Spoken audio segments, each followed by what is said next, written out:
Madam Web is an action superhero movie directed by S.J. Clarkson, starring Dakota Johnson, Sydney Sweeney, and Adam Scott. The film follows Cassandra Webb as she gains the ability to see the future, and with this ability must help the lives of 3 teenage girls and avoid a deadly fate that faces them all. This is naturally also a Marvel movie, but it's not in the MCU. It's one of the Sony Marvel movies. In a way, we're basically in the Morbius verse, the Morb verse, if you will. And as this universe goes on, it's clear that the quality won't seem to change at all. Have we gotten past the point in the video where in possible future this video won't get demonetized yet? No, don't care. 3, 2, 1. This movie is an absolute crock of shit. I don't even know where to start with this thing. So let's start at the beginning. This movie opens with Madam Web's mom in the Amazon jungle, and we're subjected to some really terribly written dialogue, which is something that is present throughout the whole movie. The actress playing the mom is terrible, which I guess is fitting since the daughter grows up to be Dakota Johnson, but I'll get to her acting later. There's a semi-action scene, I say that, but it's just people getting shot, and at this point in the movie, very early on, it's established that we will be treated to some really terrible cinematography. This film is horribly shot, and this scene in particular is really badly shot. There's constant manual zooming in and out, and I mean constant. They turn a serious scene of people getting shot into a scene you'd see in The Office. It's laughable how awful this part looks. They actually bring this back multiple times in the movie as well. After this, we jump forward and we were introduced to Dakota Johnson and Adam Scott's character, and I will say I actually liked him as Uncle Ben in this movie. He has a charm to him that's pretty cool to see. He's never given anything funny to do, but I'm never annoyed by his presence on screen. It doesn't even seem forced with his character either. What does feel forced, however, surprisingly, is his sister, which in the movie is supposed to be Peter Parker's mom. And I'm kind of annoyed for Emma Roberts, who plays the character. She's usually fine in a lot of movies, but I just feel bad for her here. I think she was wasted, and unless somehow Sony has plans to bring her back, I have no idea why they decided to cast someone as big. What's really funny as well is because of whatever deal is going on with Sony and Marvel, this movie does anything they can to avoid Spider-Man at all costs.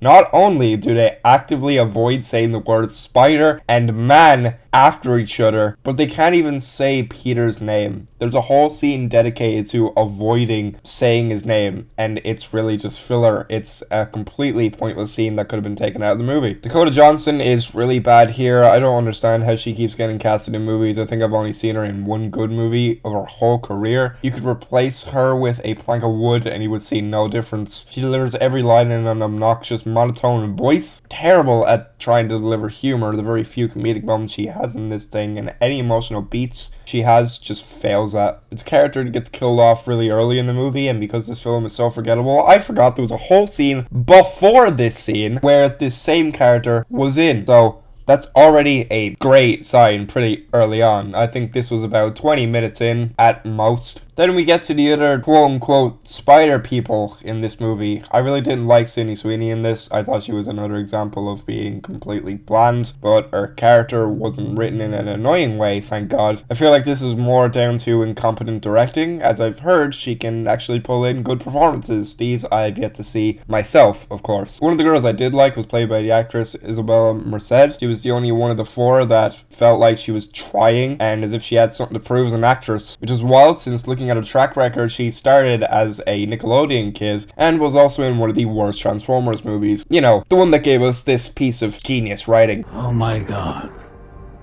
Cybertron is coming. Yeah, she was fine. I think the main issue with the other Spider-Girls is that they're not really given anything to do except be in danger for Dakota Johnson to save. None of them have character arcs by the end of the movie. The only character development we learn from them all is that they're all practically fatherless. It was just disappointing to see, and this film doesn't even act as an origin story for any of them. Spoilers if you care. But I think I should put on record that the trailers for this movie are lying to you. Any scenes of the girls in Spider-Man-esque superhero costumes are all visions of the future, one of which never happens. I thought it was building up to them getting the costumes by the end of the movie. Maybe there was going to be a team suit-up scene. But no, it never happens. None of them even get their fucking powers in this movie. So it basically renders this film's existence completely pointless. The villain in this movie is insane. He somehow borders on being forgettable and stealing the show at the same time. Clearly, they were bringing back some of the amazingness of Matt Smith's performance in Morbius. He delivers every line in the most dramatic, over-the-top way possible. He's trying to make himself sound like a Saturday morning cartoon villain. Maybe the guy knew he was in a piece of shit and we wanted to have fun with the role, but no one on set gave enough of his shit to stop him. But honestly, considering how bad everything in this film is, I think his over-the-top goofiness just works for it. He's really dumb, then don't flat out explain where he got his powers from. He keeps this spider in a cage, so I suppose that's the reason, but there's a moment early on where it's established that only the 4 girls could see him when he attacks them in the subway, and no one else did. But later, Adam Scott and Emma Roberts can now see him. Maybe it's some bullshit excuse that only people connected to Madam Web can see the villain, but it's still just bullshit either way. To the surprise of no one, the CGI in this movie is really bad. It's amazing how studios will blow so much money into a film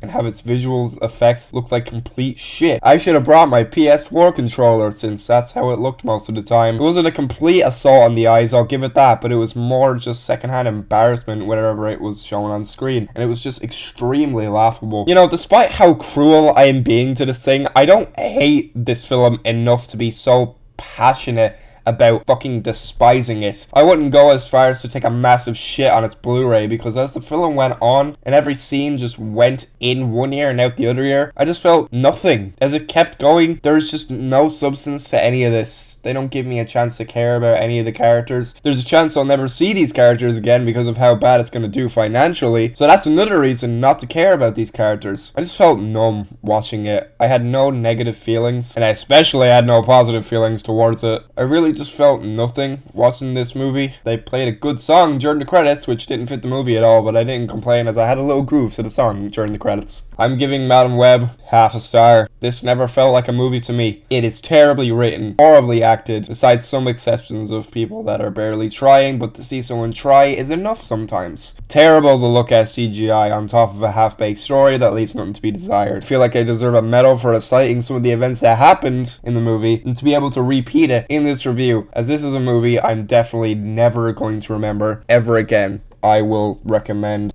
just avoiding it at all costs. Don't go see this.